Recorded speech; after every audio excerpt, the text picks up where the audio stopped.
UKLO 1 year masters. No IELTS required up to 5 years visa. High visa success rate. Welcome to head TV. ఈ రోజు మనతో మణిగురు రాజశేఖర్ గారు ఉన్నారు. నమస్కారం సార్. నమస్కారం సార్. రాజశేఖర్ గారు, ఈ ఎపిసోడ్ లో మీరు రాసిన ఈ మనీ కోట్స్ బుక్ నుంచి ఒక కోట్ గురించి డిస్కస్ చేసుకుందాము. సో కోట్ మీరు రాసింది ఏంటంటే, మన అనాలోచిత తీర్మానాలే జీవితంలో ధన ప్రవాహానికి అతిపెద్ద అడ్డంకులు. ఒకసారి చెప్పండి సార్, నాకు అర్థం కాలేదు. తీర్మానం అంటే దాంట్లో ఉన్న వర్డ్స్ని ముందు వర్డ్స్ డిఫైన్ చేస్తాను, దెన్ ద హోల్ కోట్. అంటే వర్డ్స్ సెపరేట్గా అర్థమైతే ముందు అన్నింటినీ కలిపితే మళ్ళీ ఒక డిఫరెంట్. ఎందుకంటే ఇది కొంచెం డీపర్ తెలుగు కింద, అంటే తెలుగు వాళ్ళకి రాని తెలుగు అనమాట ఇది. సో తీర్మానము అంటే it's a decision or a commitment or what we call you are committed to, చేయాలని నువ్వు తీర్మానించుకున్నావు. ఓకే, తీర్మానం. ఇది వర్డ్ తీర్మానం. అక్కడ ఉన్నది అనాలోచిత తీర్మానం. అంటే అనాలోచిత తీర్మానం అంటే ఆలోచించకుండా తీసుకున్న తీర్మానం, ఆలోచించకుండా తీసుకున్న డెసిషన్, ఆలోచించకుండా తీసుకున్న కమిట్మెంట్. ఓకే, మన జీవితంలో మన అనాలోచిత తీర్మానాలే మన ధన ప్రవాహానికి అతిపెద్ద అడ్డంకి. That's the whole quote. అంటే మన జీవితంలో ధన ప్రవాహం, మనీ ఫ్లో ఏదైతే ఉంటుందో ఆ మనీ ఫ్లో రాకుండా ఉండటానికి ఆపేది ఏమిట్రా అంటే మన అనాలోచిత తీర్మానం. మనం చేసే ఆలోచన లేకుండా చేసేటటువంటి డెసిషన్. ఈ తీర్మానము అన్నప్పుడు ఏంటంటే, తీర్మానము డెసిషన్ అనేది ఓన్లీ తీర్మానం వరకు ఉండదు, it is also get in to implementation. అంటే అది ఇంప్లిమెంటేషన్లో కూడా వస్తుంది అన్నమాట. ఇంప్లిమెంటేషన్లో కూడా వచ్చినప్పుడు దాని తీర్మానం. అవును, రైట్. అంటే ఇక్కడ ఫలానా వాళ్ళు, ఫలానా పార్టీ వాళ్ళు ఫలానా పని చేయాలని తీర్మానించారు, ఫలానా రోజు బంద్ నిర్వహించాలని తీర్మానించారు. ఇప్పుడు మీకు అర్థమవుతుంది ఎక్కడ వాడుతుంది ఈ తీర్మానం అనే వర్డ్, ఎక్కడ వాడతాను. ఫలానా రోజు బంద్ నిర్వహించాలని తీర్మానించారు, తీర్మానించి ఎవరింటికి వెళ్ళి ఆడు పడుకుంటే కుదరదు, అది ఆ రోజు బంద్ నిర్వహించాలి. అవును. So that is what it is. So అట్లా మనం ఏంటంటే కొన్ని తీర్మానాలు చేసిన తర్వాత దాన్ని ఇంప్లిమెంట్ కూడా చేస్తాం. ఆ డెసిషన్స్ ఎట్లా ఉంటాయంటే, మనం ఆలోచించి తీసుకునే డెసిషన్స్ కంటే కూడా ఆలోచించకుండా by default, by habit, there are many factors. అటువంటి డెసిషన్స్ ఎందుకు తీసుకుంటాము అంటే, ఒకటి హ్యాబిట్, 2 ఇంపల్స్. డీటెయిల్గా చెప్తాను, మళ్ళీ ముందైతే చెప్తున్నాను. ముందు ఒకటి habit, 2 impulse, 3 what we call తొందరపాటు, హేస్టీ. ఈ మూడిటి వల్ల మనం డెసిషన్స్ తీసుకుంటాం అనాలోచితంగా అంటే రైటా రాంగా, క్లారిటీ లేకుండా. రైట్. ఒక ఎలా ఉంటుంది అవుట్ ఆఫ్ డెసిషన్, ఎలా ఉంటుంది తీర్మానం అనేది చెప్తాను. ఒక సర్దార్జీ మీద చాలా స్టోరీస్ చెప్తారు కాబట్టి లెట్ us ఇమాజిన్. అంటే ఇది ఒక కాన్సెప్ట్ అర్థం కావడానికి చెప్పేది. ఒక సర్దార్జీ చాలా సీరియస్గా వచ్చాడు. మీది లాంటి ఫ్రెండ్ ఉన్నాడు, అడిగాడు ఏమైందిరా అని చెప్పంటే, నాకు ₹1,00,00,000 లాటరీలో వచ్చిందిరా అన్నాడు. సరే, ₹1,00,00,000 లాటరీ వచ్చింది, మరి హ్యాపీ కదా, ఎందుకని సాడ్గా ఉన్నావు అంటే, నేను ఆ టికెట్ అమ్మిన ఏజెంట్ దగ్గర పోయాను, పోయి టికెట్ చూపిస్తే వాడు టికెట్ కన్ఫర్మ్ చేశాడు, కరెక్టే సార్ మీకు ₹1,00,00,000 వచ్చింది అన్నాడు. మరి ఇవ్వరా అంటే, సార్ దానికి 1 month పడుతుంది సార్ అన్నాడు. నాకు ఇప్పుడు నేను టికెట్ కొంటే నువ్వు ఎప్పుడో 1 month తర్వాత లాటరీ ఇవ్వడం ₹1,00,00,000 అట్లా కుదరదు నాకు అంటే, సరే సార్ అట్లీస్ట్ 15 days టైం ఇవ్వండి, ముందు 50 lakhs అరేంజ్ చేస్తానన్నా. అట్లా కుదరదు నాకు అన్న. పోనీ 1 week ఇవ్వండి సార్, నేను ఒక 10 lakhs అన్న మీకు అరేంజ్ చేస్తాను అంటే, నాకు కుదరదని చెప్పాను. సరే సార్, అట్లీస్ట్ బై ఈవినింగ్ మీరు వస్తే ముందు ఒక 1 lakh 2 lakhs మీకు ఇస్తాను, తర్వాత మిగతా అన్ని ఆ ₹1,00,00,000 మొత్తం మీకు. అదేంటి, నేను కొన్నది ఒకేసారి కొన్నాను కదా, ₹100 పెట్టి టికెట్ ఒకేసారి కొన్నాను కదా, కొన్నప్పుడు నువ్వు బిట్స్ అండ్ పీసెస్ నాకు ప్రైజ్ మనీ ఇవ్వటం ఏంది, యూఆర్ చీటింగ్, నాకు నచ్చట్లేదు, నా ₹100 నాకు వాపస్ ఇచ్చేయండి, టికెట్ అది మొహాన కొట్టి 100 తెచ్చేసుకున్నాను నేను. అంటే ఇక్కడ ఏం జరిగింది, వాడు అక్కడ ఆ ఎమోషనే కనిపించింది అడిగి. నేను ఇప్పుడు కొన్నాను, నాకు లాటరీ వచ్చింది, నువ్వు నాకు ఇవ్వాలి అంతే, ఇవ్వకపోతే నువ్వు మోసం చేసావు. సో వాడికి ఆ మోసం చేసేటన్న ఎమోషన్లోంచి వాడు ఏం చేసి, టికెట్ వాపస్ కరో, మీరు నా ₹100 నాకు ఇచ్చేసి అని ₹100 తీసుకొచ్చాను. అందుకని ఆ సీరియస్నెస్లో ఉండదు అనమాట. అంటే చీట్ తోటి I had dealt with cheat, I taught him a lesson. వాడికి మంచి బుద్ధి చెప్పొచ్చాను అని చెప్తున్నాడు. అంటే ఇది చూడటానికి నవ్వుగా, ఇంత మూర్ఖంగా ఉంటారా మనుషులు అని మీకు అనిపించవచ్చు, లేదా మీకు కానీ ఆడియన్స్కి కానీ ఎంత ఉంటారా అని. నే ఎక్స్పీరియన్స్లో ఇంతకంటే దారుణంగా ఉంటారు. ఇంతకంటే దారుణంగా ఉన్న వాళ్ళని కూడా చూశాను. అవును. సో ఇక్కడ ఏమవుతుందంటే ఒక డెసిషన్ తీసుకునేటప్పుడు కొన్ని సార్లు వాళ్ళు ఎందుకు చేశారు?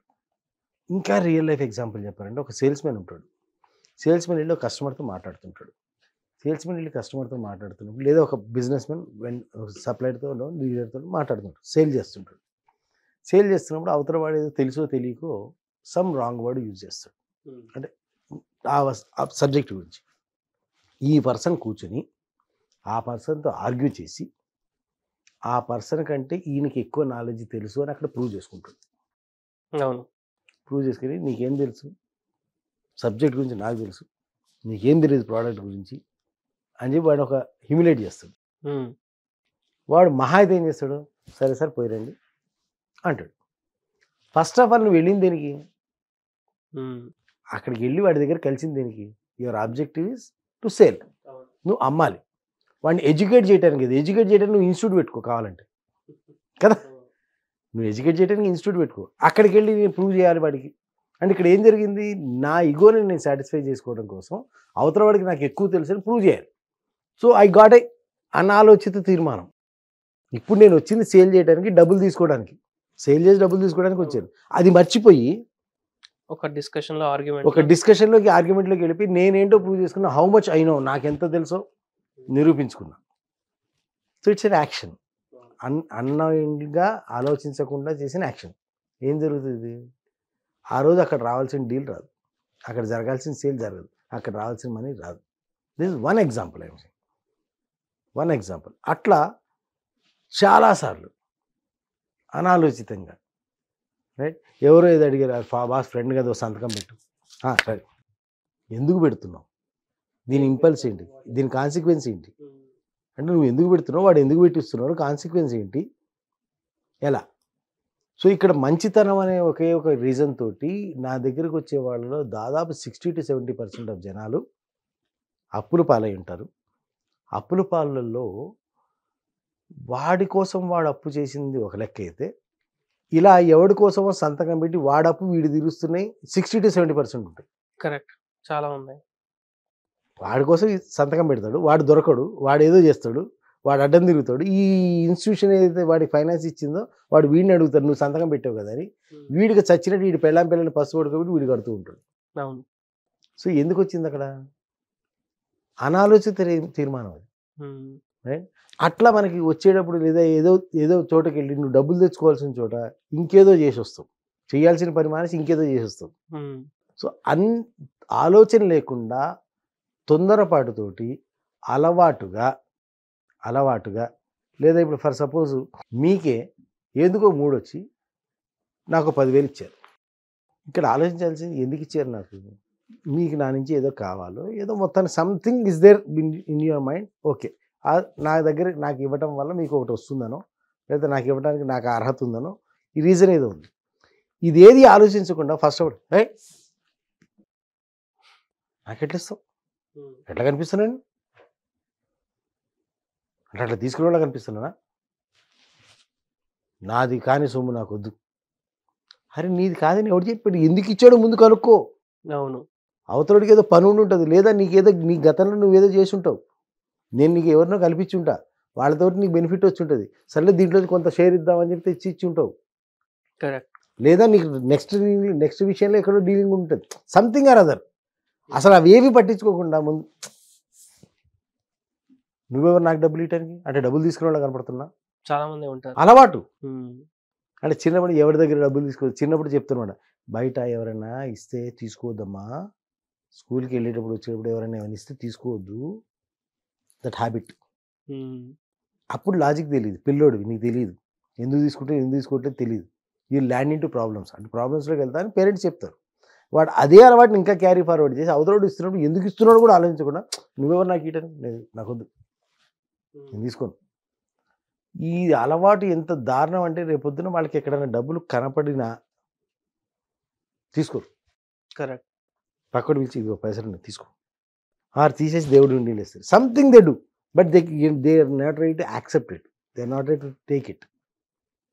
అది తీసుకోవడం న్యాయమా తప్ప ధర్మం నేను అది అడగట్లే, నేను దాని గురించి మాట్లాడా. But what's going on in your mind? దాన్ని రిజెక్ట్ చేస్తున్నావు నువ్వు అక్కడ. సో ఇక్కడ ఏమవుతుందంటే నీకు మనీ ఫ్లో రావడానికి కావాల్సిన మైండ్ ఓపెనింగ్ లేకుండా ఇటువంటి మెంటల్ బ్లాక్స్ అన్ని పెట్టుకుని అనాలోచితంగా నువ్వు తీసుకునే తీర్మానాలు నీ ధన ప్రవాహానికి పెద్ద అడ్డంకి. అంటే ఈ నా దగ్గరికి వచ్చిన వాళ్ళల్లో ఈ 25 yearsలో నేను చూసిన వాళ్ళలో ఎవడెవడికైతే మనీ ప్రాబ్లమ్స్ ఉన్నాయో వాటిల్లో మేజర్గా ఉన్న డ్రాబ్యాక్ ఏంటంటే వాడి మైండ్లో ఇటువంటి ఇంపల్సివ్ డెసిషన్స్ తీసుకుంటాడు. And is not open for money. ఇంపల్సివ్గా అంటే అక్కడ తీసుకోకూడదు నిర్ణయం, కానీ వాడు తీసేసుకుంటాడు. నాకు అక్కర్లేదు అంటాడు, లేదా నేను చేయను అంటాడు, లేదా నాకు వద్దంటాడు, లేదా అక్కడికి పోయి అసలు పని వదిలేసి ఇంకో పని ఏదో చేస్తాడు. ఎవడికో ఎందుకు పెడుతున్నాడో ఆలోచించకుండా ఎమోషన్స్లోకి వెళ్ళి పెట్టేస్తాడు. సో ఇటువంటి అనాలోచిత తీర్మానాలను ఏం చేస్తుంటే మన ధన ప్రవాహానికి జీవితంలో పెద్ద అడ్డంకిగా మారుతుంది. That is what that quote means. మన జీవితంలో మన అనాలోచిత తీర్మానాలే ధన ప్రవాహానికి అతిపెద్ద అడ్డంకి. That's the quote. చాలా బాగా చెప్పారు సార్. ఎందుకంటే చాలా మంది మీరు చెప్పిన లాగానే కొన్ని విషయాలు మనం చిన్నప్పుడు నేర్చుకున్నవి తర్వాత మర్చిపోలేరు అనమాట. సో అందుకే చాలా మంది చెప్తూ ఉంటారు లెర్న్ అన్లెర్న్ అండ్ రీలెర్న్ అని. సో కొన్ని విషయాలు మనం మళ్ళీ నేర్చుకొని దాన్ని కంటిన్యూ చేయాలన్నమాట. మీరు చెప్పిన తర్వాత ఇంకా క్లారిటీగా అర్థమైంది. ఇలాంటి ఇంట్రెస్టింగ్ వీడియోస్ కోసం మన ఛానల్ని సబ్స్క్రైబ్ చేసుకోండి, వీడియోని లైక్ చేసి ప్రతి ఒక్కరితో షేర్ చేయండి. Thank you sir.